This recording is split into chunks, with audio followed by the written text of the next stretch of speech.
You're listening to an Ono Media podcast.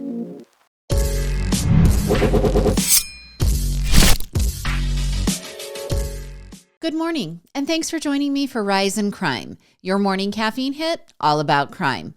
I'm Mama Jules, and today I'm bringing you a story that some people thought was settled.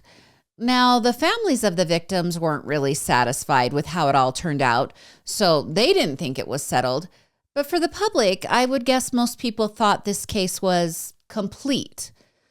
Well, now we have some bad decisions, and it made it not complete, and we are revisiting the deaths of 3 young people in Lincoln County, Missouri.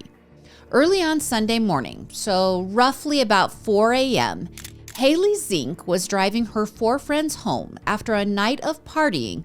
This all happened on February 5th of 2023. As she recklessly sped down South Chantilly Road, driving about 80 miles per hour in a 35 mile per hour zone, Haley's 2008 Ford Focus careened off the road, hit a tree, and landed upside down. 17-year-old Haley survived the crash and was life-flighted to the hospital. But what about her 4 friends? 18-year-old Will Flickinger Jr., 15-year-old Caden Tyler, and 17-year-old Emily McNeese were pronounced dead at the scene. That leaves us just one passenger, 20-year-old Trevor Bogert. Trevor, who was not wearing a seatbelt, was flung from the Ford Focus, crashing through the rear window and landing 40 feet from the wreckage. Trevor was also life-flighted to St. Louis Mercy Hospital. He suffered multiple skull fractures and numerous broken bones. He spent weeks in a coma as his body began the difficult repair process. During that time, he received 19 blood transfusions and 11 reconstructive surgeries. Eventually, after nearly 3 months, Trevor began to recover enough to begin rehabilitation. While Haley was recovering from the least severe trauma of any of the other friends in the car, she was watched by police at the hospital. When she was finally released, she was arrested and taken into custody with 3 felony murder charges, this among other charges of drunk driving. See, Haley was intoxicated and high on hemp at the time of the crash. As Haley's case worked its way through the court system, she bounced from juvenile court to adult court. She was 17 at the time of the crash, and so they kind of conflicted on where they were going to charge her. But finally, in June of 2024, the victims' families were shocked to learn that Haley had decided to enter an Alford plea. Now, for those who aren't aware of what an Alford plea is, it's basically a type of guilty plea without saying you're guilty. You accept the charges and you acknowledge that the prosecution has enough evidence to convict you beyond a reasonable doubt, but you don't accept that you committed the crime. An Alford plea means you won't go to trial, and the judge can now sentence the defendant as if they're guilty of the crime, but the plea tends to lend to a much softer punishment for either the crime or crimes that the defendant has been charged with. Well, for the family of these victims, that's the problem here. The sentencing for Haley was very soft. Haley spent 120 days in jail and was sentenced to 10 years of probation with some stipulations. As you can imagine, the families were frustrated with this outcome. Trevor's grandmother said the following: 120 days? That's 1 month for every one of those kids she killed. All of the family and friends got slapped in the face today when we heard the sentence. To see the look in my grandson's eyes when he was told what she got, it's just unthinkable. That grandmother then went on to add that she felt like Haley was only crying in the courtroom because she was scared to spend 120 days in jail. She said that Lincoln County had failed everyone. And Jordan Reichert, okay, she's the aunt of Caden, who died in the crash. Well, she said that she didn't believe 120 days would teach her anything because killing 3 people had yet to teach Haley anything. Now, I did see in one report that during this hearing, the family of Haley, or someone in the family of Haley, had given an obscene gesture to the families of the victims. Now, I couldn't completely verify that, but for some of you listening who have been following this case, you might have heard that also, so I just wanted to mention it. Now, at the time, the judge called the sentencing of 120 days, quote, justice with tempered mercy. The stipulations of Haley's probation were that she was required to abstain from consuming alcohol, and she was required to wear an ankle monitor. That device could detect when she had consumed alcohol and therefore would alert authorities that she had violated her probation terms. Well, I wouldn't be telling you this story if she hadn't violated that probation. It happened a few months back when Haley tampered with the device in order to allegedly engage in drinking. Haley was jailed in December, and her probation was revoked pending a court hearing to look at her sentencing.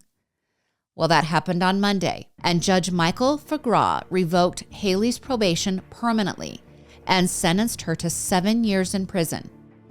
4 times, though. 7 years for each person she killed or harmed. The 4 sentences will run concurrently, and so Haley is expected to serve 7 total years in prison.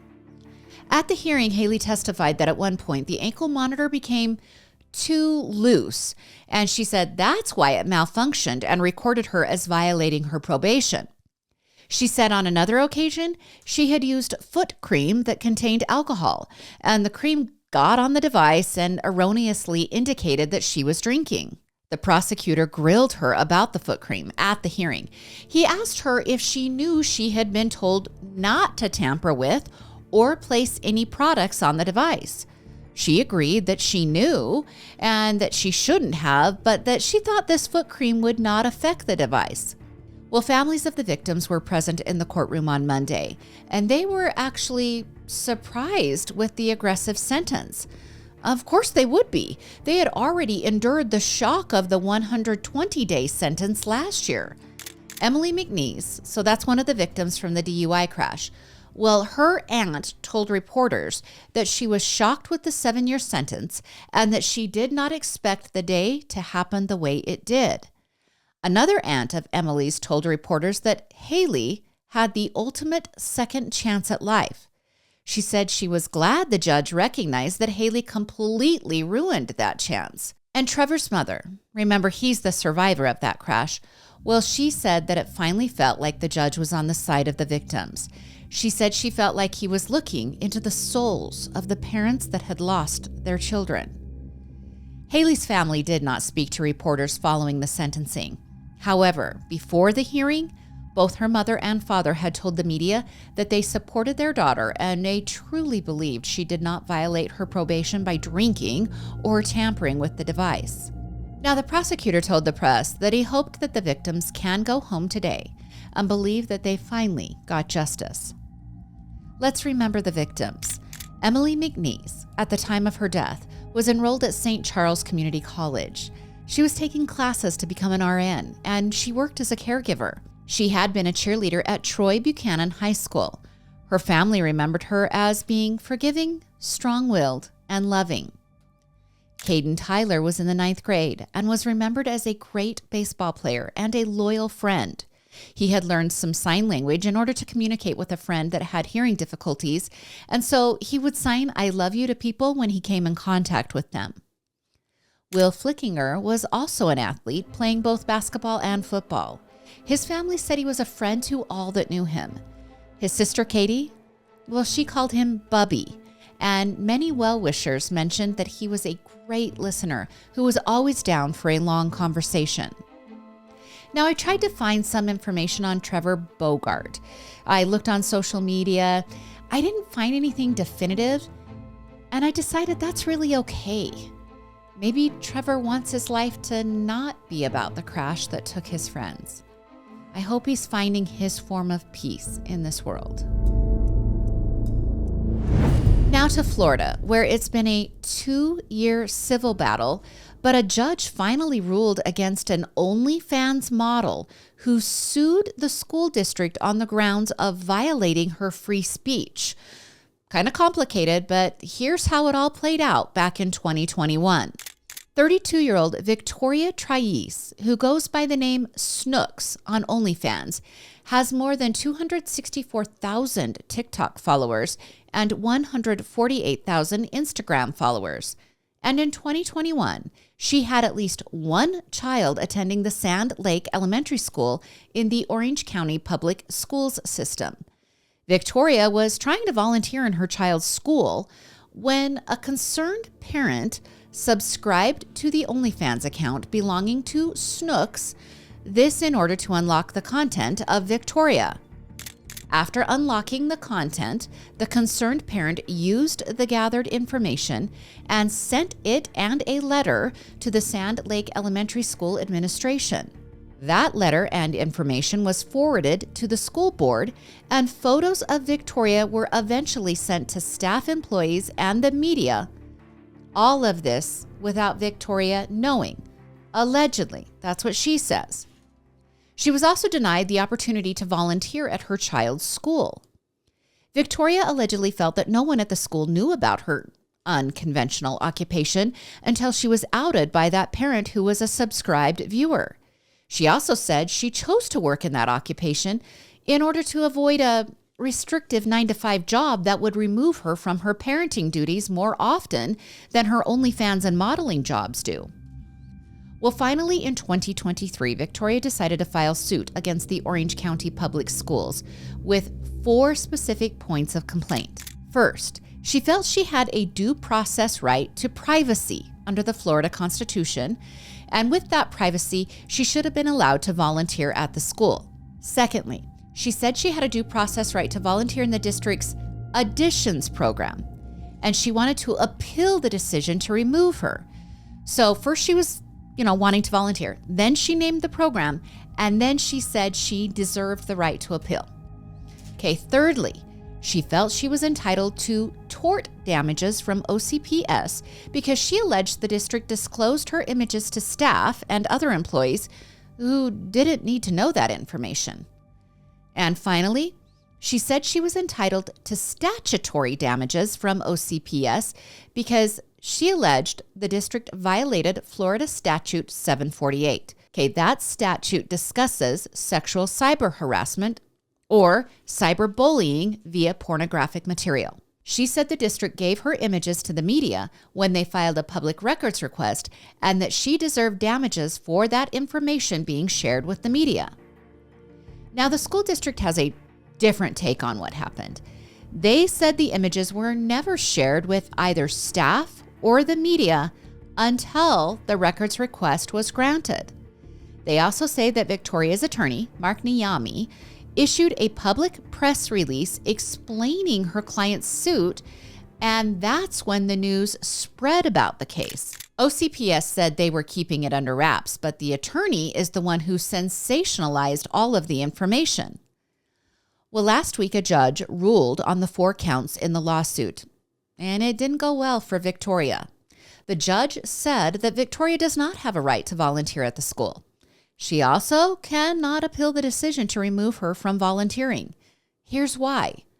The program that she was volunteering for, the additions program, well, it has very specific guidelines, and not granted in those guidelines is a right or benefit allowed to any individual to participate.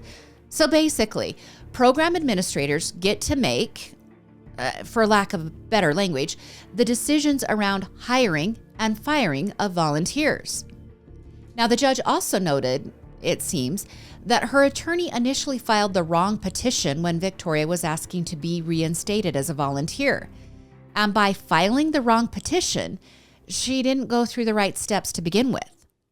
The judge also said she doesn't have the right of privacy to volunteer. In the ruling, it is clarified that she can be at school functions with her children, though.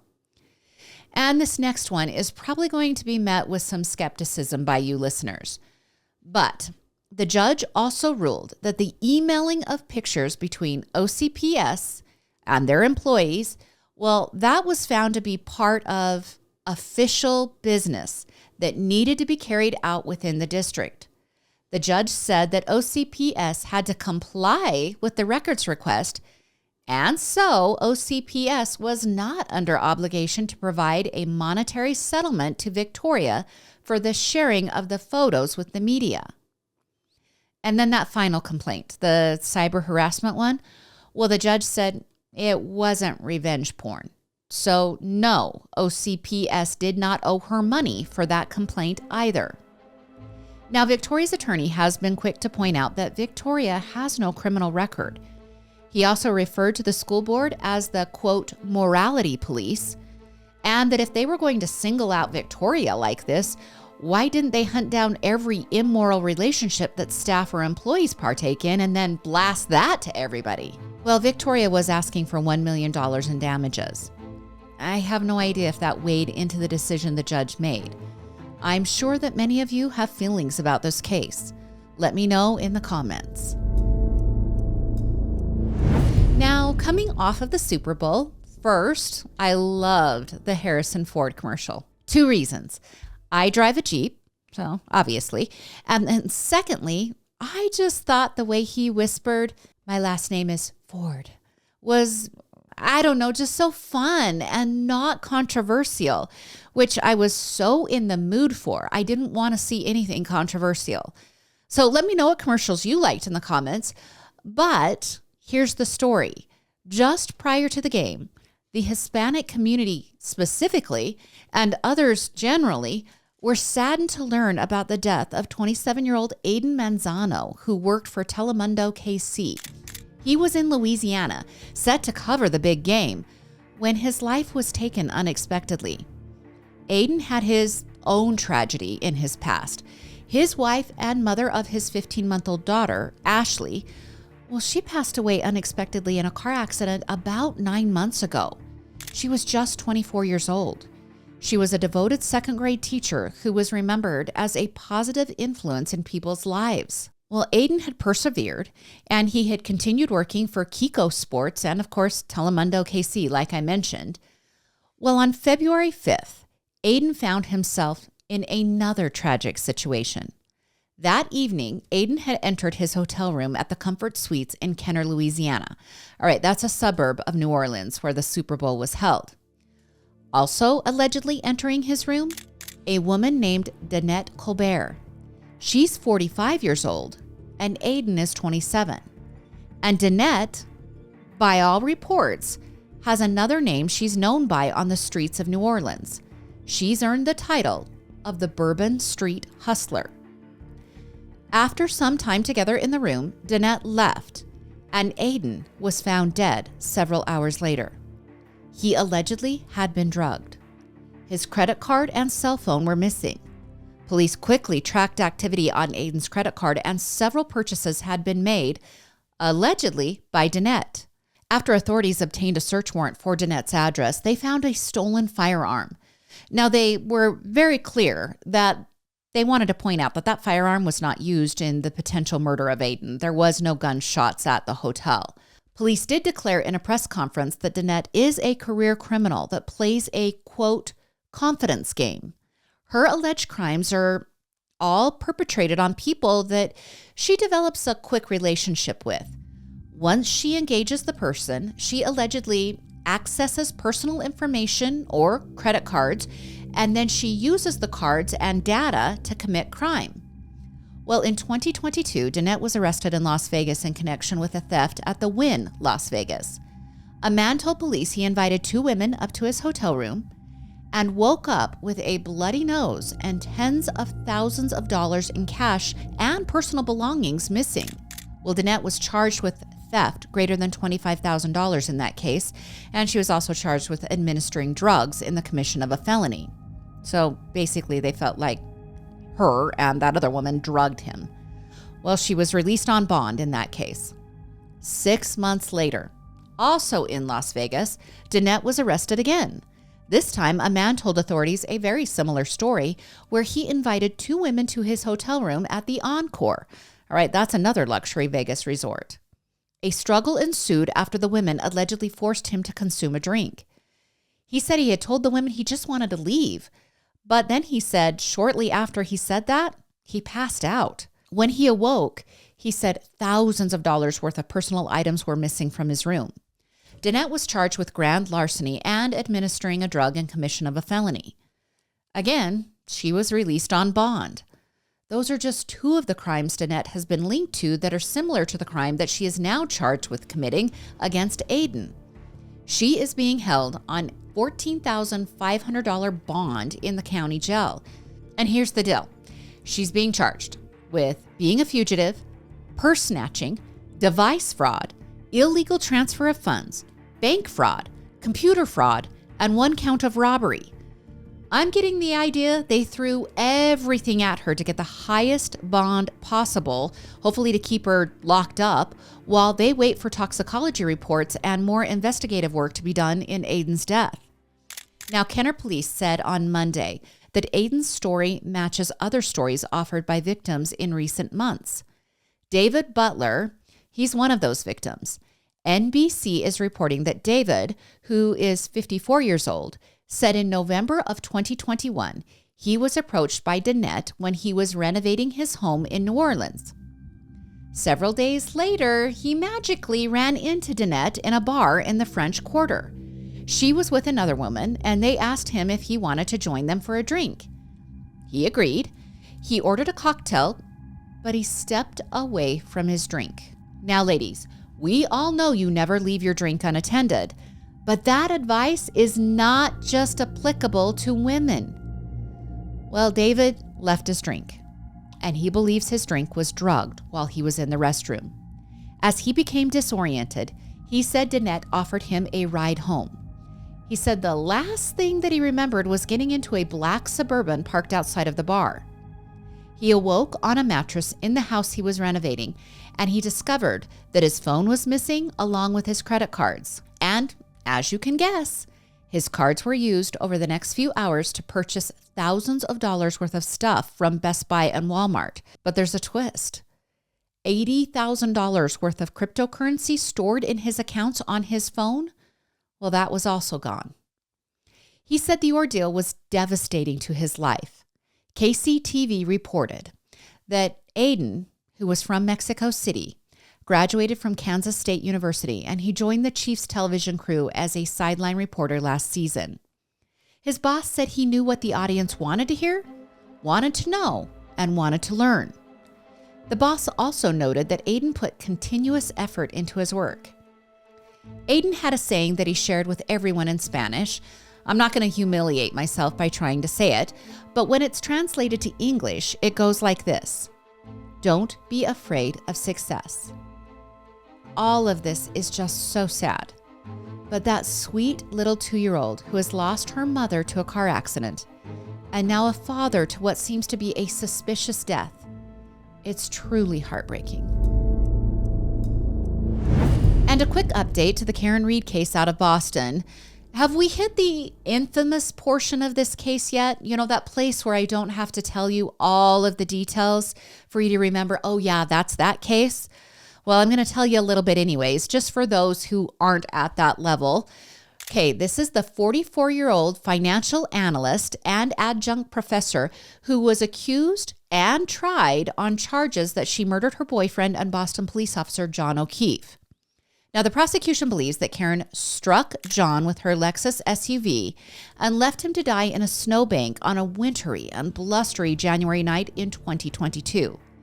The whole event happened after John and Karen had been out drinking and arguing. Karen agreed to drop John off at a party for one of his former fellow officers. The next morning, while out looking for John, Karen found him dead in a snowbank in front of that officer's home.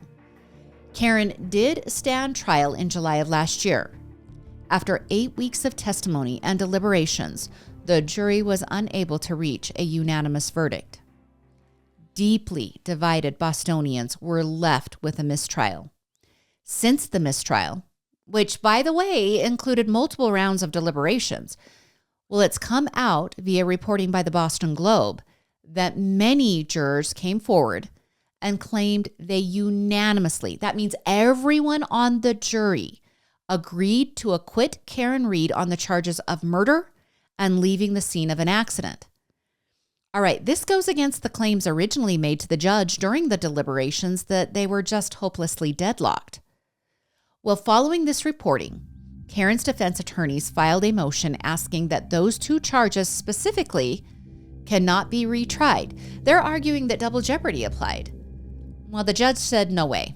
Karen can be retried for murder. Karen's attorneys then took the appeal to the highest court in Massachusetts. And here's the update.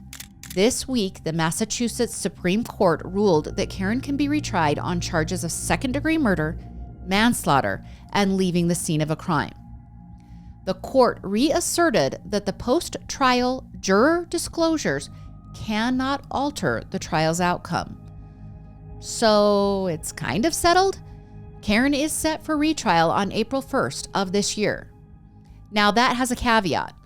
That retrial will happen if the prosecution doesn't pull out of the whole thing, which they might, and also that a plea deal is not leveled between the two parties. And that might happen as well. Personally, I don't think either of those things will happen. I think we're headed back to trial. Now, People magazine has reported that Karen obviously lost both her jobs. She lost her health benefits when she lost both those jobs, and she no longer has a car.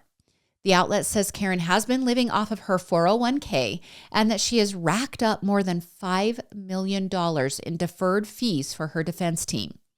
She sold her Mansfield, Massachusetts home to cover the first rounds of legal expenses, and she has been living with family since her trial ended last summer. This last fall, Karen told the News magazine 2020 that she feels like she lives in purgatory. When I said Boston is deeply divided, I mean it. Some believe Karen is simply evil. Others believe the corruption in the Boston law enforcement community is storied and prevalent. If you're a true crime follower, I'm sure you have an opinion on this case. Let me know in the comments. And now to what you guys had to say about Monday's episode. Most of you were appalled that the 17-year-old Florida teen was acquitted of killing his mother just 18 months after he killed his father, allegedly in self-defense. Jada said that no matter what his mother did to him, it doesn't justify murder. She wished that he was behind bars or receiving help in a mental facility. And Ashley went as far as saying Colin reminds her of Ed Kemper. Samantha brought up a good point. She's worried about Colin's grandma. Is she safe around Colin at this point? And Carly wonders who the third victim will be. All good questions. And to that voodoo doll story, Winnie has the best advice ever. She said, stay away from wishing for a positive voodoo doll and just do it yourself. Go on a beach vacation in real life. Winnie, I think this is such a great idea. But first, I have to fly to Arizona in a couple of weeks to visit my newest grandchild, a little boy named Dawson, who entered the world 3.5 weeks early, but is perfectly healthy. And he is the cooeyest baby I ever did hear. So many snuggle noises coming from that baby boy. Thank goodness for FaceTime and the fact that I've been able to meet him that way before I get to meet him in person. Well, that's your Thursday episode of Rise in Crime. Thank you for sharing this episode with me. Please carry that forward and share it with a friend if you love what you hear here. And make sure that you send me your case suggestions. I want to cover what you want me to cover. We always love 5-star reviews and positive comments. You can like and follow us on all of our social media accounts and our YouTube accounts here at Oh No Media. As a quick reminder, that's Rise in Crime, Murder with My Husband, and Into the Dark. You can join me again on Monday for more morning crime news. I'm Mama Jules, and keep safe out there.